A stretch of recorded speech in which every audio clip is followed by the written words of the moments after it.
Halo semuanya, selamat datang kembali di channel ini. Jumpa lagi dengan saya Vicky Himpong. Semoga kalian semua selalu berada dalam keadaan yang sehat. Ya, seperti biasanya kita akan sekarang membahas video-video yang sudah dirangkum untuk memberikan kalian semua informasi dan edukasi tentang semua hal yang terjadi atas bangsa ini. Semoga kita semua semakin hari semakin paham situasi dan kondisi yang terjadi, dan kita semakin bijak dalam menanggapi setiap pemberitaan-pemberitaan yang ada. Tanpa perlu banyak basa-basi lagi, kita akan segera bahas videonya satu persatu, teman-teman. Let's go. Seorang Raymond dengan 1,8 juta followers blunder. Wow, Blunder, menarik anak untuk abah ya dibahas ini. ya. Tapi disclaimer dulu, secara personal antara gua dengan Raymond ini baik-baik saja. Dan pendapat gua kalau Raymond ini blunder itu pun sudah gua sampaikan kepada yang bersangkutan. Oke, kita mulai. Video ini agak panjang, jadi pastikan kalian nonton sampai selesai baru komen.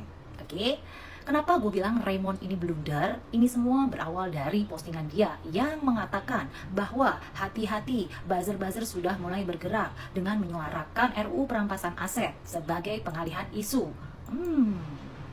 Gak lama dari itu, Raymond pun membuat postingan kembali. Seolah dengan lantang, dia mengatakan bahwa akan membongkar para buzzer-buzzer ini sampai terlanjur. Sebagai seorang netizen Patu yang paling hebat ya. menyuarakan RUU perampasan aset dan gua merasa tidak dibayar sama sekali, gua membuat surat terbuka untuk Raymond. Di situ pun gua menulis dukungan gua untuk Raymond dengan menuliskan kawal Raymond membongkar buzzer-buzzer ini sampai terlanjur. Dan gue juga mengatakan I stand with Raymond kalau Raymond mau membongkar para buzzer-buzzer ini. Gua hanya meminta pertanggungjawaban dari apa yang sudah diposting oleh seorang Raymond yang mempunyai 1,8 juta followers. Oke, setelah itu gue pikir yang dibongkar oleh Raymond ini adalah seorang mbak-mbak yang kedapatan berbohong mengenai usia.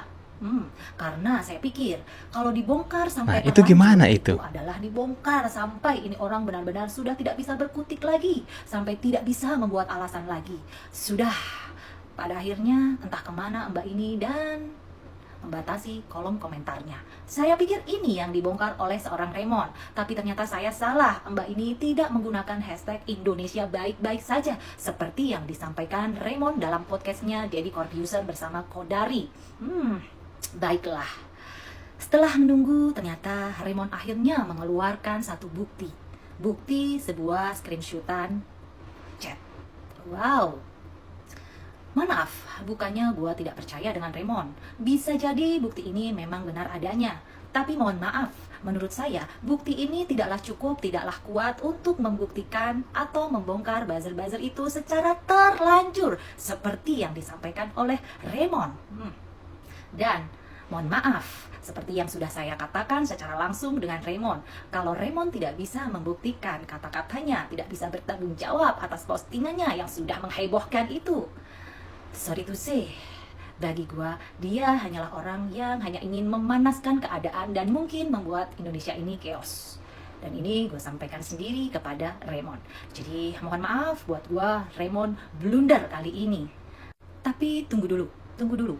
Mungkin Raymond ini belum mengeluarkan semua bukti-buktinya. Gua akan mencoba positif. Malahan orang-orang atau postingan-postingan yang seperti Raymond ini, seperti Najwa, Raymond, yang bikin kacau negara ini. Tuduh harus bertanggung jawab dengan tuduhannya. Coba bongkar dong sampai telanjang. Coba bongkar saya yang sering bahas Jokowi, dan saya yang sering katakan Indonesia baik-baik saja. Bongkar, cari tahu apakah saya dibayar atau tidak. Tolong telanjangi apakah saya dibayar atau tidak dibayar. Coba Raymond, ya, jangan asal tuduh-tuduh, keluar-keluar saja teman-teman ya. Bikin Indonesia kacau, bikin timbul perspektif di tengah masyarakat bahwa pemerintahan Pak Jokowi itu membayar buzzer-buzzer dan sebagainya. Padahal Anda sendiri yang kelihatan seperti buzzer ya. Raymond. Maaf bosku, penikmat hasil demo adalah rakyat. Mana ada siapa bilang? Justru demo sekarang itu malah merugikan rakyat, mengganggu aktivitas masyarakat. Betul. Dengan bangganya kalian merobohkan gerbang-gerbang kantor DPR. Menutup jalan, membakar ban di jalan, merusak halte-halte. Kalian sibuk merusak fasilitas ada pemerintah, padahal gitu. rakyat yang capek-capek bayar pajak. Masyarakat menonton, mahasiswa sekarang demo, masyarakat malah bilang, mahasiswa kok kayak gitu? Apa yang mereka dapat dari situ? Kalian pulang kampung ditanya, kapan kau diwisuda? Belum tahu.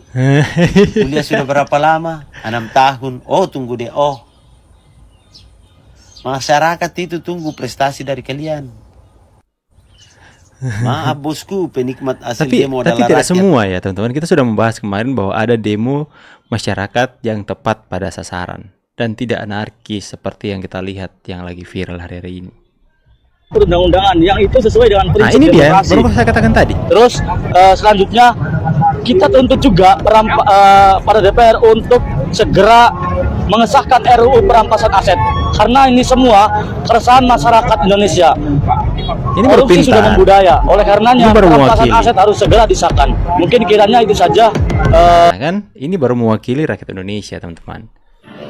Gue mau nanya sama si paling darurat. Gue semenjak beliau mencalonkan diri sebagai Siapa presiden si paling 2014, gue nggak pernah memilih beliau. Gue tetap konsisten memilih Prabowo. Sampai saat ini gue juga tetap memilih Prabowo. Tapi yang gue bingung, salah dia apa bro? Mas Ewa, kalian yang demo dan marah-marah itu sebenarnya kalian paham gak sih apa yang kalian demo?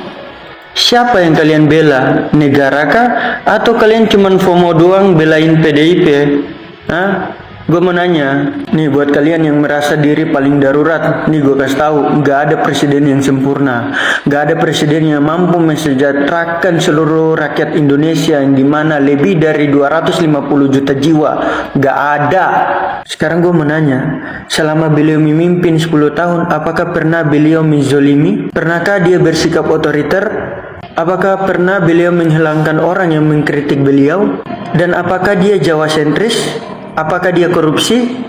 Apakah Indonesia mengalami krisis ekonomi moneter di tangannya? Dan apakah dia pernah menjual pulau atau Indosat? Gak pernah kan? Siapa yang jual Kalian pulau? juga teriak-teriak mengatakan bahwa Pak Jokowi melakukan politik dinasti.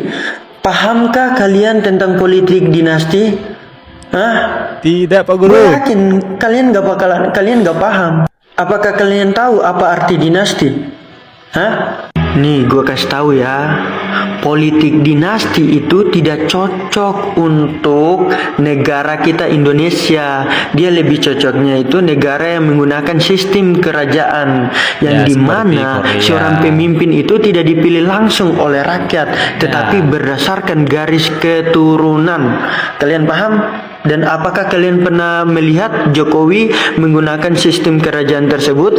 Apakah anaknya Gibran menjadi cawapres langsung hanya sekedar ditunjuk? tidak melalui proses pemilihan atau langsung berdasarkan garis keturunan? Enggak kan? Iya, sayangnya Pak, tidak semua anak muda sepintar Anda, Pak. Ya, sayangnya mereka semua banyak yang tidak mengerti, makanya ikut-ikutan dan sangat mudah untuk ditunggangi. Nah, kalau kita berbicara tentang keputusan MK 60, itu pasti mau dikait-kaitkan dengan keputusan MK 90. Di situ dulu poinnya ya Bang ya. Nah, di sini seakan-akan keputusan MK 60 ini diprotes, tetapi keputusan MK 90 nggak diprotes. Nah, letaknya di sini. Demi mengawal demokrasi, kita harus tahu dulu Bang. Jangan asal mengeluarkan fatwa peringatan darurat, tetapi nggak tahu ujung pangkalnya. Kalau kita mau dibenturkan dengan MK 90 Bang, jelas kok Bang, sangat jelas berbeda dengan MK 60. Gitu. Aku ulas ya Bang ya, tolong direkam supaya paham nih. Soalnya ini berkali-kali ini aku katakan, berbeda jauh MK 60 dan 90 ya. MK 90 yang dimana yang diajukan oleh Almas. Almas itu bukan siapa-siapanya keluarga Pak Jokowi ataupun bukan siapa-siapanya Pak Gibran dan Hakim MK. Nah, MK 90 itu jelas Bang menambah prasa. Oke? Menambah prasa tidak mengubah norma. Apa yang ditambahnya prasanya yaitu gugatan Almas prasa, Pak? yang ingin ya kaum muda ini merasakan hal yang sama, setara, sederajat dengan apa yang sesuai dengan Undang-Undang 45 itu. Ya. Lalu di situ penambahan prasanya jelas ya. Bagi siapa yang pernah menjabat dan sedang menjabat wali kota atau pemerintah daerah sederajat itu berhak. Bagus Bapak ngomong langsung di depan Najwa Shihab ya. Langsung jelaskan. Tolong Najwa, jelaskan daruratnya di mana. Dan jika dia menjawab, oh DPR langsung mengubah ini dan itu, langsung Bapak jelaskan dengan apa yang Bapak jelaskan tadi ini ya. Supaya dia mengerti ya. Jangan hanya dengan gamblang dan hanya dengan jari doang teman-teman, atau dengan mulut, dia berkata-kata soal peringatan darurat sehingga timbul kegaduhan nasional, satu Indonesia gaduh. Dan sekarang dia kemana? Ya, jadi pertanyaan juga ya, ada apa dengan narasi? Kaget pagi-pagi lihat Najwa Shihab posting Garuda Merah, kawal keadilan rakyat kecil, #usut tuntas. Kemudian Iya kah? diikutin oleh para artis, Raizara Hardian, kemudian Fedi Nuril, Nggak diikutin oleh mungkin. stand up komedian Ari Kriting, Panji dan Iya, kawan-kawan kan, semuanya ikut. Siangnya langsung demo itu mahasiswa di depan Polda Jabar. Nggak lama berserang, sorenya Emang ada beritanya? Gugun dan Aris Papua langsung dijebloskan ke dalam penjara. Wow, kata saya luar biasa. Tapi sayang, saya dibangunin, woi bangun subuh. Oh, Ternyata semua itu hanya mimpi. cuma mimpi Jadi kalau tuh. pengen kayak begitu syaratnya harus ada unsur politiknya, karena politik itu orang-orang kaya. Jadi di sana ada bohirnya. Kalau kayak kasus 7 terpidana kasus pina rakyat kecil, nggak ada duit. Ini kenapa alasan kenapa rakyat Indonesia sudah mulai muak dengan Najwa ya, teman-teman ya. Ini salah satu alasannya. Ya karena apa yang disampaikan. Kalau kasus yang itu rakyat kecil, dia nggak bersuara. Contohnya salah satunya kasus Vina. Mana bersuara? Kasus itu harus ada unsur politiknya supaya ada bohir di dalamnya katanya, supaya bisa memberikan atau mencucurkan dana untuk sebagainya lah ya. Ya, masyarakat bertanya, kalau kasus Vina yang rakyat kecil kenapa dari Najwa Shihab, kalau memang dia memang peduli dengan keadaan yang terjadi di Indonesia, kenapa nggak bersuara ya? Itu salah satu alasan kenapa masyarakat mulai muak, teman-teman ya. Ya, tulis di kolom komentar pendapat dan tanggapan kalian. Saya pamit dulu, see you on the next video and